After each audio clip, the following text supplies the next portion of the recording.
So first, I just want to thank everybody for coming out this morning. Deputy Commissioner LaTourette, thank you for being here.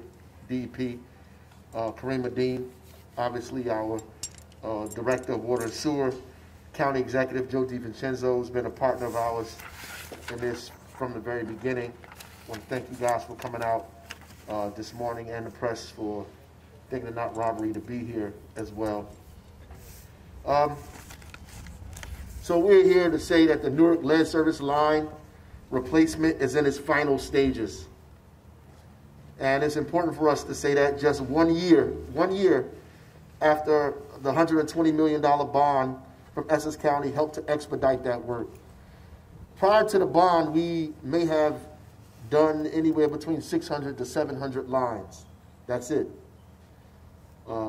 After we did the bond with Essex County, we are well at about 15,000 lead service lines replaced after that bond deal. So the work we did with Essex County Executive Joe DiVincenzo was incredibly impactful to the city of Newark, to the residents, and not just Newark, by the way, to Belleville, to Hillside, to Bloomfield, to all these places where we changed their lead service lines based on that bond that we did.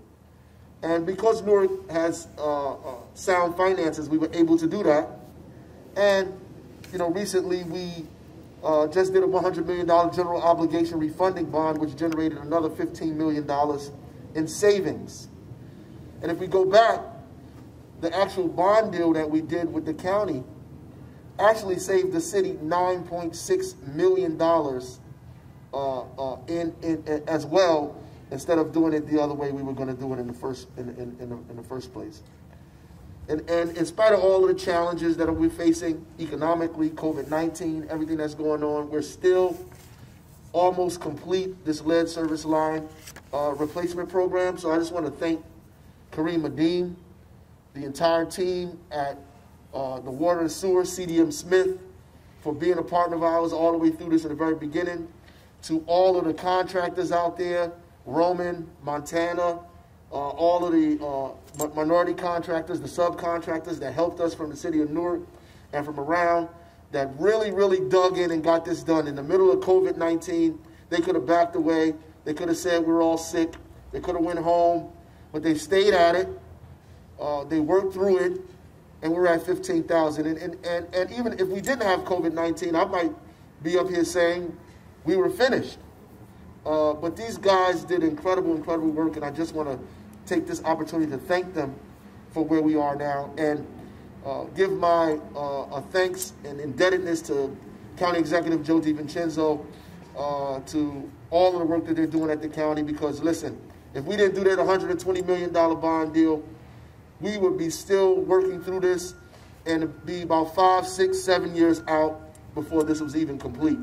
1 year later, we're almost at 15,000 lead service lines completed versus 700. So that being said, I want to bring some other folks up to give remarks.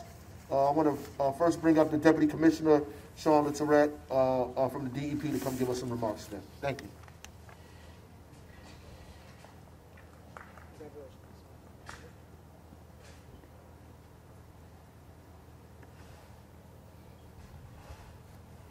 Good morning, everyone.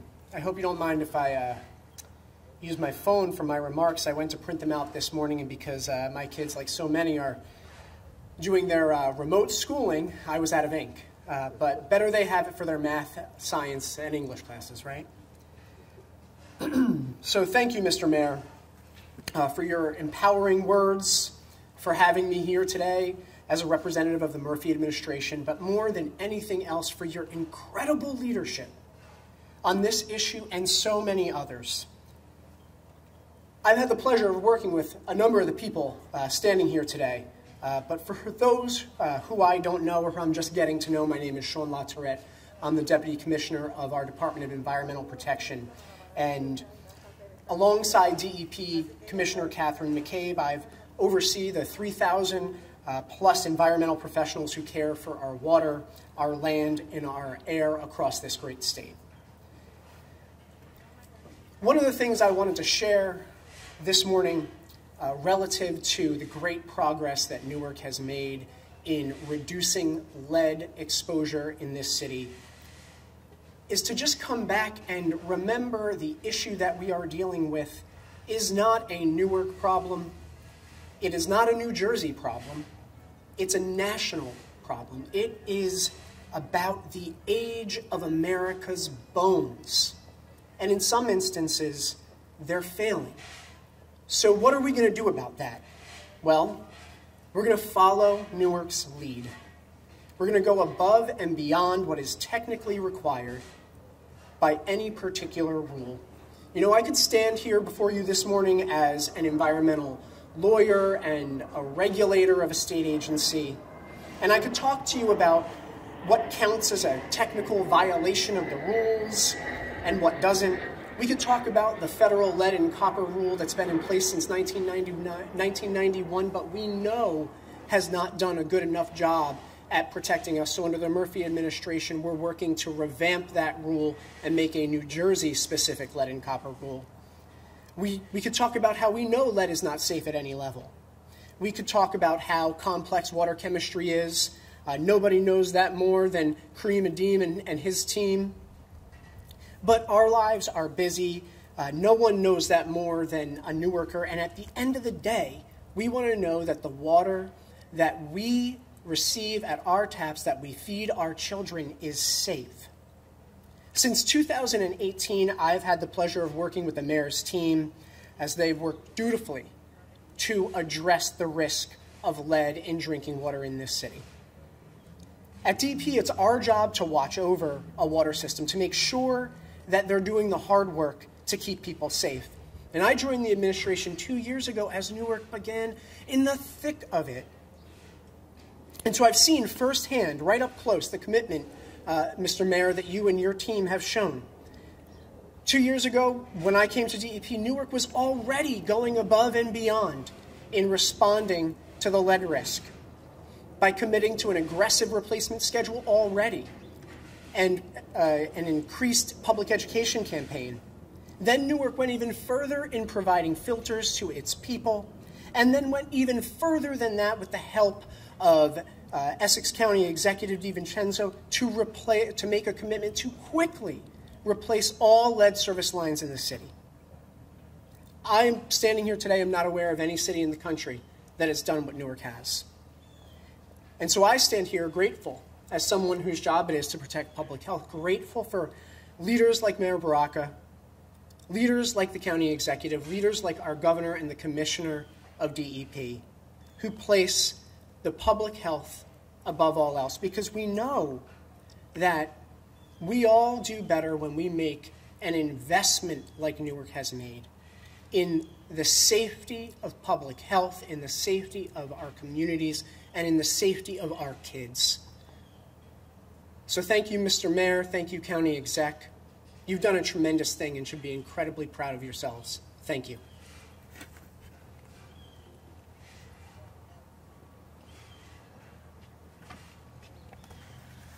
At this point, I want to bring up the County Executive, Joe DiVincenzo.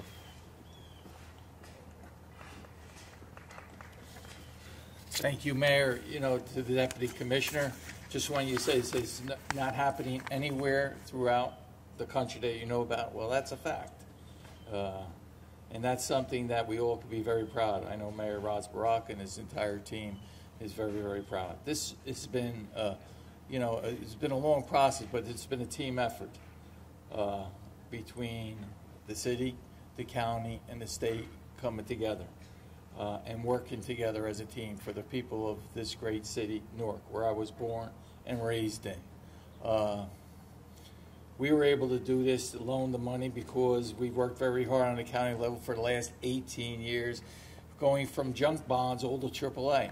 And the reason we were able to do it is because we were a AAA bond rating county, which was unheard of here in Essex County, especially in New Jersey. And when Newark was, like the mayor said, this was already on its way. You know, his team, Kareem, his team was already doing it. I think they did like 600 or 700 lines. And, you know, me, my staff, you know, we thought we should be as helpful as possible to get this done as quickly as possible. And we were able to do that. But money is important, but you need to have a good team. And the mayor has a great person leading this each and every day. I've seen him myself. I come out here to Kareem and to your entire staff. This is unheard of what's been done. This is not happening any place in New Jersey, whether it's Patterson, Trenton, or even look at Flint, Michigan. Still isn't done. In less than a year and a half, this is pretty amazing, Mayor, what you have accomplished here in getting this done. At no cost to the residents, no cost to the taxpayers. And the $120 million, I have to tell you, there was rent that was owed to Newark for many, many years, the Port Authority, which totals about $120 million. So the money that they get for their rent dollars is paying off the bond. So this is not hurting anyway, and it's helping the residents of this great city. So once again, I couldn't be more pleased. There's still a lot more work to be done.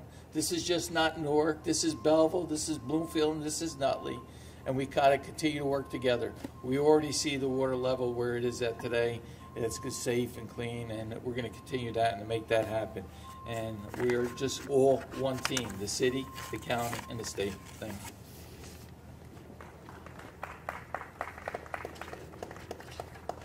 Joe, the mask. Oh, I'm sorry. Don't touch it. I'm not.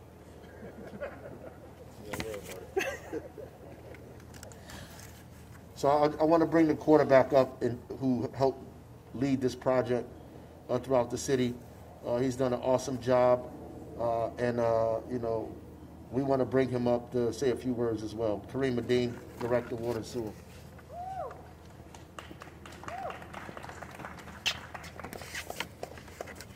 First and foremost, I want to thank the mayor and the Newark administration, the county, Exec Joe DiVincenzo, the governor, NDDEP, and the US EPA.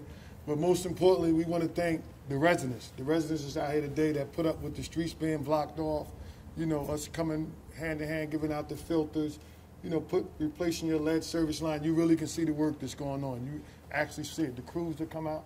I want to just thank as we started to plan this thing and we getting the additional money from the county, I got to hats off to the mayor. We didn't just look at replacing lead service lines. We looked at, making sure we have some of this money being invested back into the community. We sent about 60 individuals to an apprenticeship program at 472, and we required our contractors, Roman, Montana, Pacific, and those subs to pick up these young individuals that were looking for a job that lived in Newark, and they started working in Newark to replace lead service lines in their own home. Wow, that was great. I also want to commend our residents. During the pandemic, we never stopped. We had an aggressive schedule. We were replacing pre-COVID, we were replacing about 120 lead lines a day. So when COVID came in, we paused a little bit, but we never stopped. And being with that aggressive schedule that we had ahead, we would still be able to replace between 60 lead lines a day during COVID. Hats off to the residents.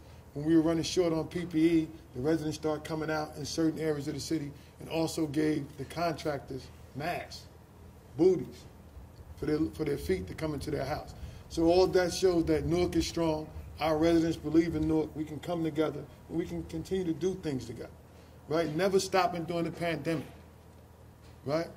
Being a little safe. You see some of the crews over there with the white Tyrex suits on and the masks and the booty. We used that to go inside houses, limit the crews. Everything was efficient and effective. In saying that, our water progress has been a team effort. We were able to fast track this program logistically by getting $120 million from the county, but also sitting down with the Newark financial team and the Essex County financial team and our state partners and worked out a responsible approach, right, to replace the lead service lines. 1,000 a month at one time. It's unbelievable. To me, sometimes I think, we really got this done. Are we really doing it? Yes, we are. Newark is the most innovative city in the country. Newark is always first. We're always leading the charge first. You know, wherever Newark goes, the world goes. That's how I see it, because we're always in the forefront. Our residents support us. They understand us. As we continue to use enhanced technology when we have water problems or water quality problems, we work with the DEP and the EPA to jump right on it, head first. This administration has always stood in the forefront of correcting issues. We roll out a plan and we start executing it. Execution, you know, is the key to anything we do. The mayor always says you can have a plan, but if we don't have a team to execute it, we won't get anywhere. The water department, our water department team, even some of our young engineers over here, there's some of them fresh out of college, some of them been here 1 or 2 years. They're actually working on this project from day one, ground up to really see that they're making a difference in the city and in the country, how we replace lead service lines. I just want to say thank you again to all the residents. Thank you again to this administration and our Newark Water and Sewer executive team and all those water and sewer employees that are out here every day making sure this work is done effectively and efficiently. Thanks.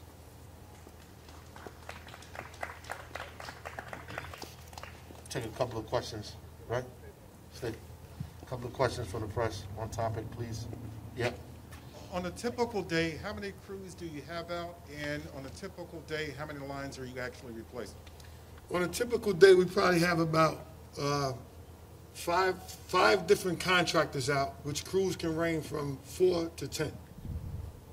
We're replacing right now we're about 60 to 65 lines a day. We're ramping back up as some of our contracts start to end. So some of those early contracts that we put out in 2019, they're ending, and we're bidding out some of the remaining contracts to start.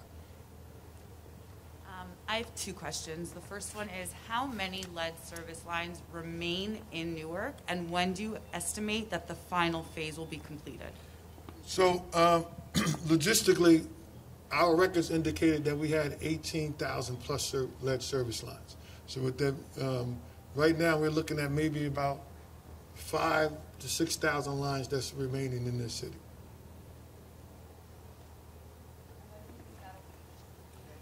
We have an aggressive schedule, and if everything continues to work the way it's working, we're looking by next spring we should be finished everything. You mentioned the timeline for this was really, really quick. To what extent do you think this is replicable in other parts of the country, other cities, other states? It's doable. Not only that it's replicable, it's doable. We see if we put the politics aside and come together like the state, the county, and the city, put the money up, and you really want to make change, and you have your environmental, the NJDP or the US EPA, everybody support what you're trying to do, and we get the money, you can do it. We're doing it in Newark.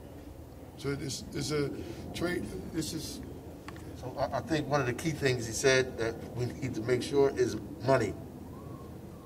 You need the money. You need a commitment politically. You need a commitment. By the grace of God, we had one in the city and the county to get this done. The state supported us. You need a commitment, all hands on deck commitment to get this accomplished. Without the resources, you can't do it. I mean, even in the state of New Jersey, we need resources in other cities to get this completed. And then the other part of that is we did it in Newark for free. That's something different. Many of these water purveyors are private, you know, and I'm not sure they're going to put the money up to allow residents to do it for free. They may charge them and their rates. They may do other things simply because it's a lot of money. And these guys may charge folks to pay the debt service. The city of Newark, by the grace of God, was able to pay the debt service, as the county executive explained, through the Port Authority. It's the only reason we were able to do this and not make the residents pay any money at all. I was wondering if we could get an update on the follow-up tests that are sent out to homeowners after their lead service lines are replaced. How many of those have gone out and have any issues come up? No, we've had a little over 6,000 go out. That's with the 120 water audit. We received back a little over 3,000. And I just want to know any of those residents just listening, if you got that kit, It's important that you send it back. We're still working any obstacles out that may come, but we haven't really seen too many. What areas of the city are these remaining service lines located, and when can residents stop using filters? Is this, they go through the testing process and they get the results back, so, when should they feel safe to just drink out of the tap? So 2 good questions. One, we're still replacing lead service lines in all 5 wards of the city. Residents are advised to continue to use their filters until we tell you not to. We're still giving out filters and filter replacement cartridges. Our contractors, our inspectors that's on site, they carry filters and filter replacement cartridges in their cars. So after we replace a lead service line, we make sure the residents in that house have a filter and a filter replacement cartridge if they need a new one or if they didn't have one. So we're still supplying. So there is a protocol that you follow, because I got my lead service line changed, thank God. My wife was beating me over the head until it happened. I have a small child in my house. We got our lead service line replaced, and you have to go through a process over a period of months, and then you turn the water in to get tested. We did ours early before this program came out. We put our thing to get tested. Ours came back, I think 2, 3, or 3 parts per billion. So then we stopped using the filter ourselves. They didn't tell us to, but once our water lead levels came back that low, we started using the water again in our own household. Mayor, I see the band in the background kind of like promoting the program still, and I wonder if you can tell us if there's still an opportunity for the residents of Newark to register for this program and what the process is. Yes, you can still register for the program. We're still sending out mailers to some of those residents that we didn't get in contact to. The city passed the ordinance in September of 2019 that allows the residents to give us the right of entry to come into the basement and do an inspection and replace the lead service line. You don't have to be the owner of the property. We just need, our ordinance allows us just to get access to the lead service line and replace it at no cost. You won't be penalized by the homeowner or anyone else. You can still go to our NewarkLeadServiceLine.com website. If you're a resident and you didn't have your lead service line replaced, you can type in the address and you can see the schedule of when your line will be replaced. Have a estimated time of when your line is scheduled to be replaced. If there's no right of entry form at that same time, you can fill out the right of entry on there and provide your information so we can contact you when we're ready to start replacing lines on your block. We're doing a block-by-block strategy. Logistically, it worked out for us. It continues to work out for us. We're on Grand Avenue, coming from Tremont, working our way to South Orange Avenue today on this street, but we're in other streets all around the city and those neighboring cities that we supply water to. One more. One more question? No more? That's it. Thank you. Thank you, everybody, for coming out.